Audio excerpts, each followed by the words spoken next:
বিসমিল্লাহির রহমানির রহিম।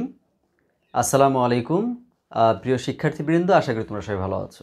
তোমরা জানো আমাদের ধারাবাহিক আলোচনা চলছে, সেটি হলো তোমাদের আইসিটির পঞ্চম অধ্যায়ের প্রোগ্রামিং ল্যাঙ্গুয়েজ যে অধ্যায়টি আছে সেটা নিয়ে।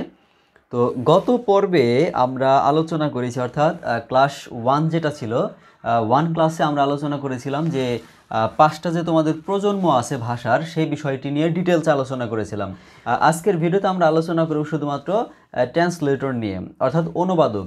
গত ক্লাসে একটা উদাহরণ দিয়েছিলাম যে একটা চীন দেশের একটা মানুষ যদি বাংলাদেশে চলে আসে, সে যদি কোনো কথা বলে চায়না ভাষায়, আমাদের বাংলাদেশের ম্যাক্সিমাম মানুষ কিন্তু সে ভাষাটা বুঝবে না। বুঝবে সে চায়না ভাষায় বলতেছে, বাট কি বলতেছে সেটা কিন্তু সে ভাব প্রকাশ করতে পারবে না, বোঝাইতে পারবে না। তো সেক্ষেত্রে এমন একজন তৃতীয় পক্ষ দরকার, বা ট্রান্সলেটর দরকার, বা অনুবাদক দরকার, যে চায়না ভাষাও জানে, বাংলা ভাষাও জানে। তাহলে সেই চায়না ভাষায় কী লোকটা কী বলতে চাইতেছে সে কিন্তু ওই যে অনুবাদক আছে সে ওইটা বুঝে বাংলা ভাষায় যখন বলবে তখন বাংলাদেশের মানুষটি কিন্তু বুঝতে পারবে। তো ব্যাপারটা এরকমই যে একটা কম্পিউটার এই মেশিন ভাষা ছাড়া অন্য কোনো ভাষা কম্পিউটার বোঝে না।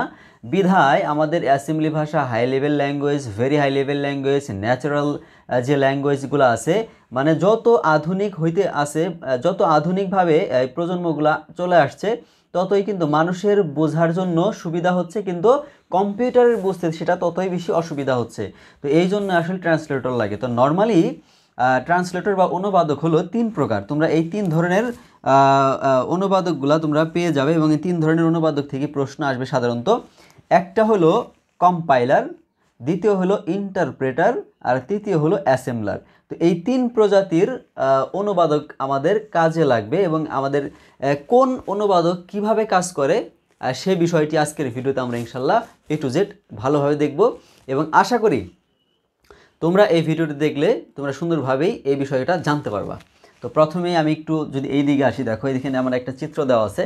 তো প্রথম বিষয়টাই হলো যে কম্পাইলার। তো কম্পাইলারটা কিভাবে কাজ করে দেখো, এখানে আছে একটা সোর্স প্রোগ্রাম।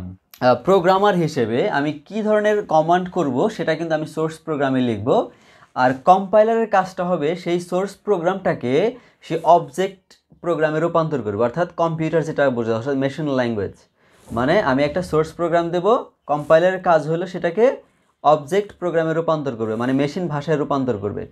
যদি আমার প্রোগ্রামে কোথাও ভুল থাকে সেটাও কিন্তু সে প্রদর্শন করবে, অর্থাৎ লিস্ট অফ ইরর। অর্থাৎ আমার যদি কোনো ভুল হয়ে যায়, অনেক সময় আমরা মানুষ প্রোগ্রাম লিখতে গেলে আমাদের ভুল হতেই পারে, যদি কখনো বাই চান্স ভুল হয় সেটা কিন্তু আমাদের কম্পাইলার ধরে ফেলবে এবং সেটা ইরর হিসেবে প্রকাশ করবে। তো আশা করি একটা কম্পাইলার কিভাবে কাজ করে প্রাথমিক যে স্ট্রাকচার, প্রাথমিক যে ধারণা সেটা তোমরা পেয়েছো। যে ইন্টারপ্রেটার এটা কিভাবে কাজ করে, এখানে 2 নাম্বার ছিল আমাদের ইন্টারপ্রেটার। তো ইন্টারপ্রেটার কিভাবে কাজ করে দেখো, সোর্স প্রোগ্রাম সেটা আমরা ইন্টারপ্রেটারের মাধ্যমে গিয়ে সেটা সরাসরি রেজাল্ট প্রকাশ করবে। তবে এইখানে দুইটার মধ্যে একটা পার্থক্য আছে, একটা দুইটাই যে তোমার কি বলে অনুবাদকের কাজ করে ঠিক আছে, কিন্তু দুইটার কাজের মধ্যে একটু তফাৎ আছে। যেমন একটার কাজ হলো, আমি যদি কম্পাইলারের হিসাব করি, কম্পাইলারের কাজটা হলো সম্পূর্ণ প্রোগ্রামটাকে সে একসাথে পড়বে এবং একসাথে সে ভুল হলে সেটা প্রকাশ করবে বা অনুবাদ করবে। কিন্তু ইন্টারপ্রেটারের ক্ষেত্রে সে এক লাইন করে দেখবে এবং এক লাইন করে অনুবাদ করবে। সেক্ষেত্রে এইটার কম্পাইলারের কাজ দ্রুত হয়, সময় কম লাগে, কিন্তু যেহেতু পুরাটা একসাথে সে প্রকাশ করে এই জন্য কিন্তু জায়গাটা অনেক বেশি লাগে, অর্থাৎ মেমোরিটা বেশি থাকতে হবে। আবার ইন্টারপ্রেটারের ক্ষেত্রে যেহেতু প্রত্যেকটা লাইনে সে অনুবাদ করতেছে, যদি একটা লাইনে আমার ভুল হয় সাথে সাথে সে সেটাকে প্রদর্শন করতে পারতেছে। যেহেতু প্রতি লাইনে সে অনুবাদ করতেছে এই জন্য কিন্তু সময় বেশি লাগবে, কিন্তু মেমোরি কম লাগবে। তো এই দুইটার মধ্যে অনেক সময় তোমাদের পরীক্ষা আসে যে কম্পাইলার এবং ইন্টারপ্রেটারের মধ্যে পার্থক্যটা কি। তো চলো আমরা এখন স্ক্রিনে চলে যাব এবং তোমাদেরকে দেখাবো যে কম্পাইলার আর ইন্টারপ্রেটারের পার্থক্যটি কি। কম্পাইলার সম্পূর্ণ প্রোগ্রামটিকে একসাথে অনুবাদ করে, কিন্তু ইন্টারপ্রেটার এক লাইন করে অনুবাদ করে। 2 নাম্বার, কম্পাইলার দ্রুত কাজ করে কিন্তু ইন্টারপ্রেটার ধীরে কাজ করে। তৃতীয়, সবগুলো ভুল একসাথে প্রদর্শন করে, আর ইন্টারপ্রেটার প্রতিটি লাইনের ভুল প্রদর্শন করে এবং ভুল পাওয়া মাত্রই কাজ বন্ধ করে দেয়। 4 নাম্বার, ভুল ত্রুটি দূর করার ক্ষেত্রে সময় বেশি লাগে, ভুল ত্রুটি দূর করার ক্ষেত্রে দ্রুত কাজ করে। 5 নাম্বার, কাজ করতে প্রধান মেমোরিতে বেশি জায়গা প্রয়োজন হয়, কিন্তু ইন্টারপ্রেটারের ক্ষেত্রে প্রধান মেমোরিতে কম জায়গার প্রয়োজন হয়। 6 নাম্বার, বড় ধরনের কম্পিউটারে বেশি ব্যবহৃত হয়।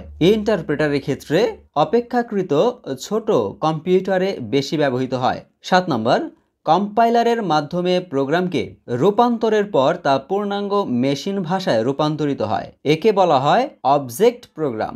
ইন্টারপ্রেটারের মাধ্যমে প্রোগ্রামকে রূপান্তরের পর তা একটি মধ্যবর্তী অবস্থানে পৌঁছায়। একে বলা হয় ইন্টারমিডিয়েট কোড। 8 নাম্বার, একবার কম্পাইল করার পর দ্বিতীয়বার কম্পাইলের প্রয়োজন হয় না। ইন্টারপ্রেটারের ক্ষেত্রে পুনরায় রূপান্তরের প্রয়োজন হয়। প্রিয় শিক্ষার্থীবৃন্দ, আশা করি তোমাদের এই কম্পাইলার আর ইন্টারপ্রেটারের মধ্যে যে পার্থক্যটি আমরা দেখালাম তাতে তোমাদের কোনো প্রবলেম নাই, বুঝতে পেরেছো এবং পরীক্ষা আসলে তোমরা দিতে পারবে। এরপরে থাকে 3 নাম্বার অ্যাসেম্বলার। এই অ্যাসেম্বলারের কাজটা হলো মূলত এই দ্বিতীয় যে জেনারেশন আছে অর্থাৎ সেকেন্ড জেনারেশন ল্যাঙ্গুয়েজ অর্থাৎ অ্যাসেম্বলি ল্যাঙ্গুয়েজটাকে মেশিন ভাষায় রূপান্তর করা। এই হলো আমাদের 3টা অনুবাদকের কাজ। আশা করি তোমাদের অনুবাদক নিয়ে তেমন কোনো প্রবলেম নাই। আর পরীক্ষা যদি এখান থেকে প্রশ্ন আসে, থিওরিক্যাল প্রশ্নগুলো আসবে সাধারণত, তো সেগুলো তোমরা ইনশাল্লাহ দিতে পারবা। প্রিয় শিক্ষার্থীবৃন্দ, এই পর্যায়ে আমরা দেখার চেষ্টা করব প্রোগ্রামের কয়টি অংশ থাকে। এটা মনে রাখবা 3টে অংশ থাকে। সেটা হলো ইনপুট, প্রসেসিং আর হলো আউটপুট। যদি আমরা একটু উদাহরণে যাই, তুমি দেখো, ধরো আমি ধরলাম যে একটা এর মান ভ্যালু দেওয়া আছে 2 আর বির ভ্যালু দেওয়া আছে 3। সেক্ষেত্রে এটা হলো আমার ইনপুট, আমি মান গ্রহণ করলাম। এবং আমার যে প্রসেসিং অর্থাৎ আমাদের যে প্রক্রিয়া, কাজের প্রক্রিয়াটা ধাপ, সেটা হলো কি এ এবং বির যে মানটা আছে, ভ্যালুটা আছে, সেটাকে আমরা কি করলাম, যোগ করলাম। এটা হলো এখানে কাজ, প্রসেসিং হলো। এবং তারপর হলো আউটপুট, মানে ফলাফল প্রকাশ, অর্থাৎ আমাদের যোগফল বের হলো কত, 5। 7টি ধাপ মোটামুটি জানলেই একটা প্রোগ্রাম তৈরি করা যায়। প্রথমে হলো তোমার সমস্যা নির্দিষ্টকরণ, মানে আমরা কি বিষয়ে প্রোগ্রামটি তৈরি করব, আমাদের কোন সমস্যাটাকে সমাধান করার জন্য প্রোগ্রাম তৈরি করব, সেটা আমাদেরকে প্রথমে বের করতে হবে যে একটা কি সমস্যা, সেই সমস্যাটাকে নির্দিষ্টকরণ করতে হবে।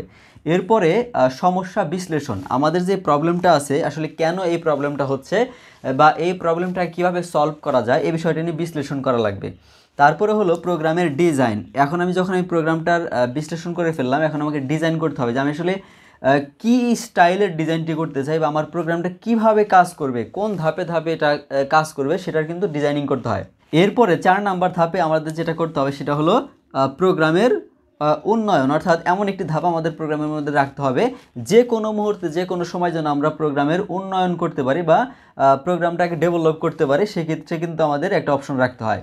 এবং এরপরে যেটা আমাদের করতে হবে সেটা হলো প্রোগ্রাম বাস্তবায়ন। তারপরে ফাইনালি আমাদেরকে প্রোগ্রামটা বাস্তবায়নের কাজ হাতে নিতে হবে এবং কিভাবে সেটাকে বাস্তবায়ন করা যায় সে বিষয়ে কিন্তু একটা রূপরেখা তৈরি করতে হবে। এরপরে ডকুমেন্টেশন, তারপর হলো তোমার প্রোগ্রামে রক্ষণাবেক্ষণ। এই 7টা বিষয় যদি আমরা মোটামুটি একটু জানি তাহলে কিন্তু আমরা প্রোগ্রাম তৈরি করতে পারবো। তো ইনশাআল্লাহ আজকের ভিডিওতে আর বেশি আলোচনা করব না, যে থিওরিক্যাল কিছু বিষয় নিয়ে আমরা 2টা ক্লাস আলোচনা করলাম। আমাদের 3য় ক্লাসে, মানে নেক্সট ভিডিওতে আমরা যেটা করার চেষ্টা করব সেটা হলো তোমাদের যে অ্যালগরিদম এবং ফ্লোচার্টের যে ব্যাপারটা আছে, সরাসরি অঙ্কে আমরা চলে যাব ইনশাআল্লাহ আগামী ক্লাসে, অর্থাৎ আমাদের 3য় ক্লাসে। সেই ক্লাসটি তোমাদের দেখার আমন্ত্রণ জানিয়ে ভিডিও আজকের মধ্যে এখানে শেষ করছি। সবাই ভালো থাকো, সুস্থ থাকো, আল্লাহ হাফেজ। আসসালামু আলাইকুম ওয়া রাহমাতুল্লাহি ওয়া বারাকাতুহু।